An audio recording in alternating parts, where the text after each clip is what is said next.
Shalom, shalom, povo lindo do Senhor.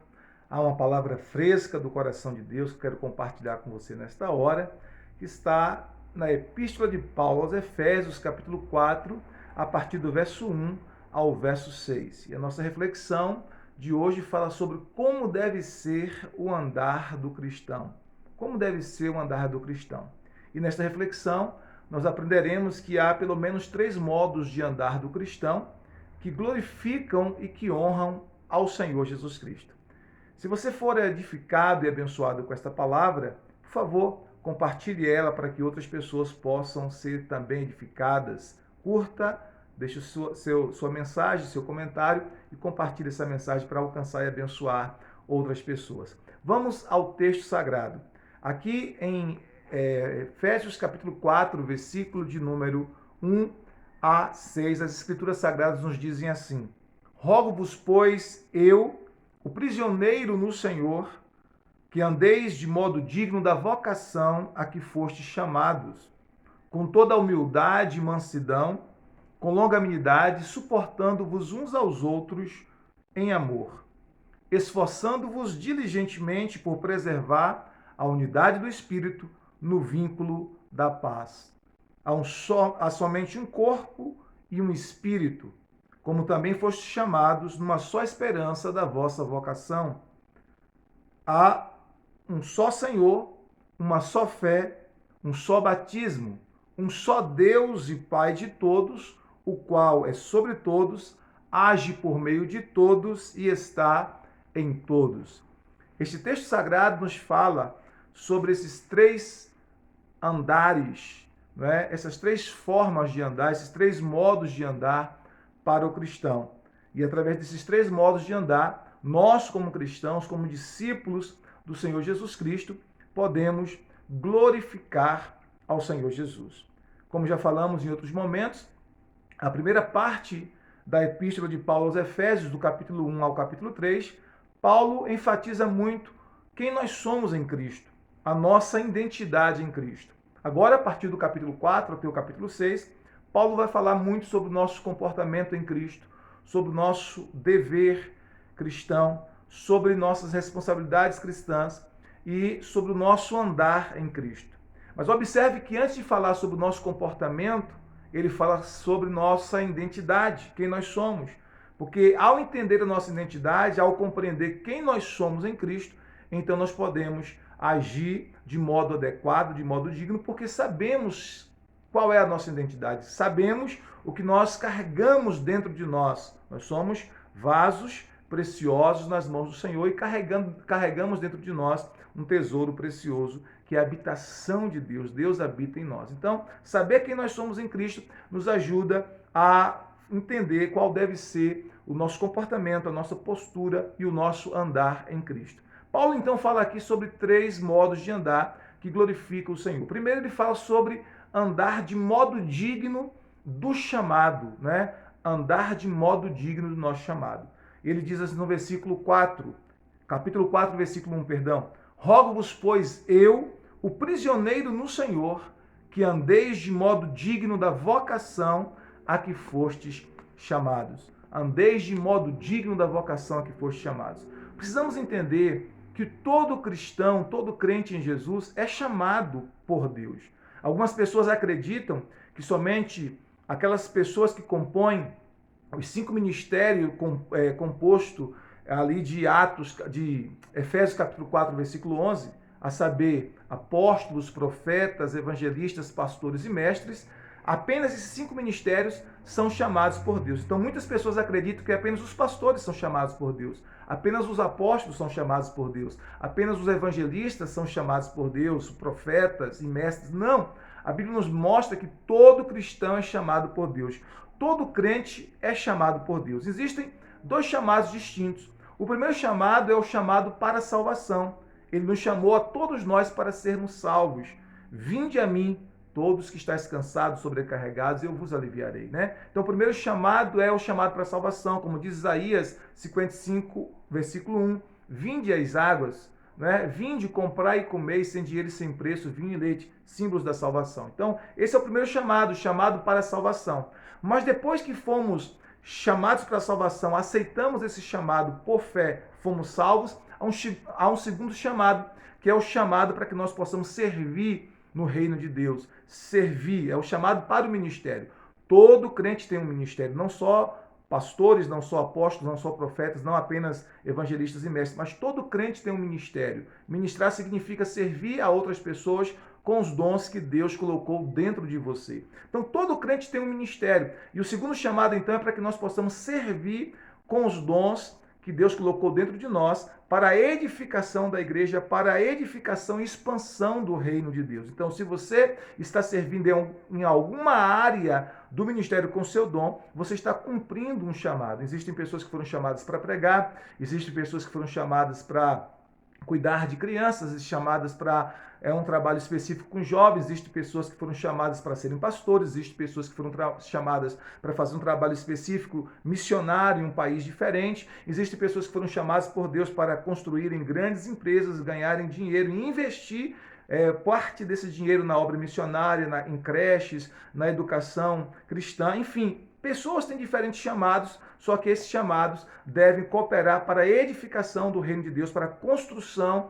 do reino de Deus e para a edificação de pessoas. Então, o primeiro chamado é o chamado para a salvação, o segundo chamado é o chamado para que você sirva no ministério. Agora, a Bíblia diz que você, que tem o chamado de Deus, nós que temos o chamado de Deus, devemos andar de modo digno desse chamado, né? Andar de modo digno, responder ao chamado com fé e obediência. Como é que nós andamos de modo digno do chamado? É quando nós respondemos ao chamado de Deus com fé e obediência. Uma vez que Deus nos chamou, seja para salvação, seja para servir no ministério, nós precisamos responder a esse chamado com fé e com obediência. Geralmente, Deus não capacita para depois chamar. Geralmente, Deus chama e depois capacita. Ele nos chama e à medida que a gente responde ao chamado e começamos a dar passos nesse chamado, passos de fé e de obediência, ele vai nos capacitando para que nós possamos cumprir o chamado. Então, andar de modo digno do chamado é você dar passos de fé e de obediência na direção do chamado de Deus. E quando você dá passos de fé e obediência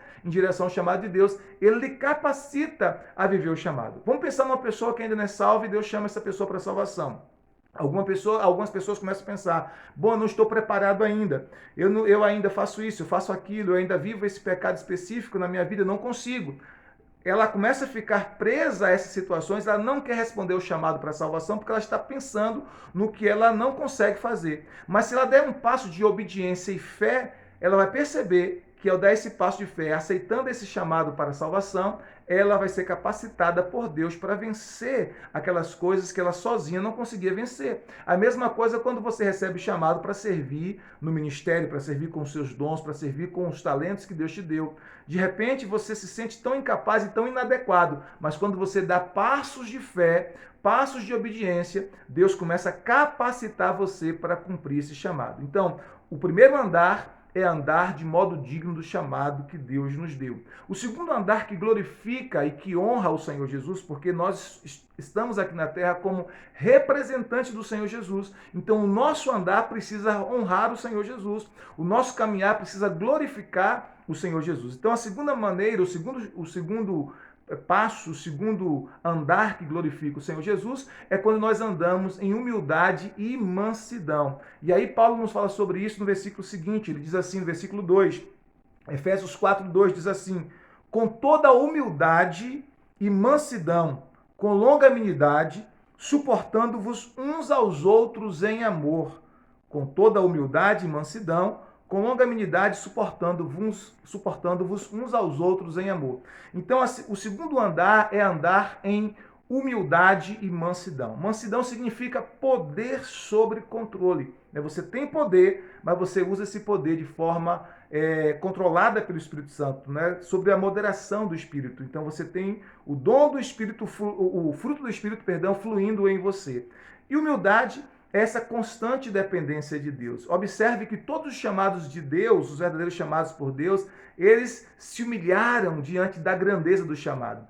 Quando Deus chamou Isaías, quando ele teve a visão de Deus e recebeu o chamado de Deus lá no templo, né? A Bíblia fala lá em Isaías capítulo 6, que ele disse, ai de mim, né? A sua reação é de se humilhar diante do Senhor. Quando Deus chamou Ezequiel e ele teve aquela visão extraordinária do Senhor, lá em Ezequiel capítulo 2, versículo 1 em diante, a Bíblia fala que Ezequiel se prostrou o rosto em terra, diante da grandeza da visão, diante da grandeza do chamado do Senhor. Quando a Bíblia diz que Deus chamou João Batista, lá em Apocalipse, João o Evangelista, lá em Apocalipse, capítulo 1, versículo 17, a Bíblia fala que João não teve outra reação, senão a de se prostrar com o rosto em terra. A Bíblia diz que ele caiu com o rosto em terra, dada a grandeza da visão que ele estava tendo e do chamado glorioso de receber a visão do Apocalipse e escrever a revelação do Senhor Jesus Cristo. Então, os grandes homens de Deus que foram chamados por Deus, eles se prostraram em uma profunda humilhação diante do Senhor, né? Eles se prostraram em humildade diante do Senhor. E o que é humildade? Humildade é essa constante dependência de Deus. A gente entende que Deus, ele não pode contar com pessoas orgulhosas, pessoas que se ensoberbecem. Então a Bíblia nos mostra que se nós queremos ser usados por Deus, nós precisamos nos esvaziar de nós mesmos e permitir que o Senhor nos encha da sua presença e da sua glória, nos humilhar diante do Senhor, reconhecer que nós precisamos dele, que somente por meio dele é que nós podemos responder adequadamente a esse chamado. Por isso, o segundo modo de andar para glorificar ao Senhor é andar em mansidão e andar em humildade. E aí a Bíblia diz, suportando-vos uns aos outros em amor. Quando nós andamos em mansidão e humildade, nós consideramos os outros superiores a nós mesmos, nós toleramos o outro em amor, nós suportamos o outro em amor. Por quê? Porque sabemos que nós também temos as nossas fraquezas, que nós também temos as nossas debilidades. O terceiro andar, que glorifica e honra o Senhor Jesus, é andar em unidade. Então, observe, há 3 modos de andar aqui nesse texto que glorificam o Senhor Jesus. O primeiro é andar de modo digno da vocação que fomos chamados. Segundo, andar em mansidão e humildade. Terceiro, andar em unidade. Todos chamados por Deus precisam andar em unidade. Nós temos o Espírito Santo habitando entre nós. Sim, nós temos o Espírito Santo. Cada um de nós individualmente somos templo do Espírito Santo, somos morada do Espírito Santo. Sim, isso é uma verdade, mas isso não significa que nós não precisamos dos outros irmãos. Deus não nos criou para sermos eremitas, ermitões, isolados do restante do corpo de Cristo. Não. Deus nos chamou para vivermos em unidade, Deus nos chamou para vivermos em união. E aí Paulo nos fala sobre isso a partir do versículo 3, ele diz assim, esforçando-vos diligentemente por preservar a unidade do Espírito no vínculo da paz. Então há um esforço diligente para que nós possamos preservar essa unidade do Espírito, essa unidade que o Espírito Santo promove pelo vínculo da paz. E por que é tão importante que nós trabalhemos em unidade com o corpo de Cristo? Porque somente quando a igreja, o corpo de Cristo, está vivendo em unidade, é nesse corpo unificado de Jesus Cristo que Deus derrama o seu poder, que Deus derrama a sua unção, que Deus derrama a sua vida. Em Salmo 133, as Escrituras Sagradas nos dizem quão bom e quão suave é que os irmãos vivam em união. É como óleo precioso que desce sobre a cabeça e até a barba de Arão, que desce até a orla das suas vestes, como orvalho do Hermon que desce no monte Sião, porque ali o Senhor ordena a bênção e a vida para sempre. Onde há unidade, há liberação de vida. Onde há unidade, há liberação de bênção. Onde há unidade, há liberação de unção. Onde há unidade, há liberação de poder. Então, por isso é tão importante que nós vivamos em unidade na congregação, na igreja, no corpo espiritual de Cristo, que é a igreja. Quando se vive em unidade, há poder, há unção, há vida. E esse poder que o Espírito Santo libera quando a igreja vive em unidade, faz o quê? Esse poder quebra o jugo, né? Essa unção quebra o jugo. A Bíblia nos ensina em Isaías, capítulo 10, versículo 27, que a unção despedaça o jugo. E essa unção que é liberada quando a igreja vive em unidade, ela despedaça o jugo, ela quebra o jugo da servidão do pecado, o jugo da iniquidade, o jugo das doenças, o jugo da opressão. Esse jugo é quebrado quando a igreja vive em unidade porque há uma liberação de poder. E quais são as razões bíblicas que Paulo nos apresenta aqui para que nós possamos viver em unidade? A partir do versículo 4, Paulo vai falar sobre algumas razões bíblicas para que nós possamos viver em unidade. Olha o que ele diz. Ele diz assim: há somente um corpo e um espírito, como também foste chamados numa só esperança da vossa vocação. Versículo 4. Primeira razão para a unidade, ele diz: há somente um corpo. Ele está falando do corpo espiritual de Cristo, que é a igreja.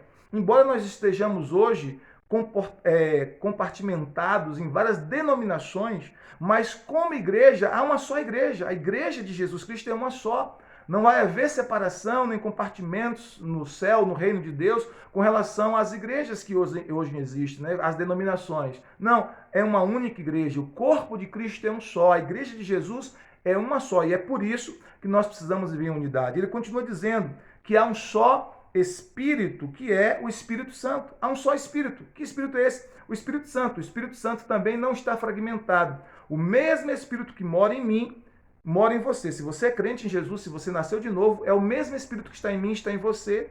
E esse mesmo Espírito que está em nós, que habita na igreja, que habita em cada crente individualmente, é o mesmo Espírito que inspirou as Sagradas Escrituras, é o mesmo Espírito que falou pela boca de Pedro, de Paulo, do próprio Senhor Jesus, dos apóstolos e dos profetas do Antigo Testamento. É o mesmo Espírito. Por isso, aquilo que nós falamos precisa estar em harmonia com as Escrituras Sagradas, porque o Espírito é o mesmo. Amém? Então, o mesmo Espírito que habita em nós, que habita em mim, habita em você, em Cristo Jesus. Então, o Espírito é um só, é o Espírito Santo. Ele continua dizendo outras razões para que nós entendamos a importância da unidade. Ele continua no versículo 4 ainda. Há uma só esperança, como também fomos chamados, numa só esperança da vossa vocação. Isso fala também da nossa ressurreição como crentes, como cristãos. Até na ressurreição do cristão haverá unidade.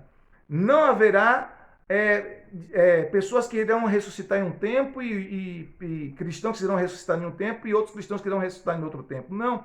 Todos os cristãos, todos os que morreram em Cristo, ressuscitarão na mesma hora. Então, haverá unidade até mesmo na ressurreição dos crentes, haverá unidade até mesmo na ressurreição dos cristãos. O cristão ressuscita no mesmo momento. Claro que há uma diferença entre a ressurreição do cristão para a ressurreição daqueles que não são cristãos.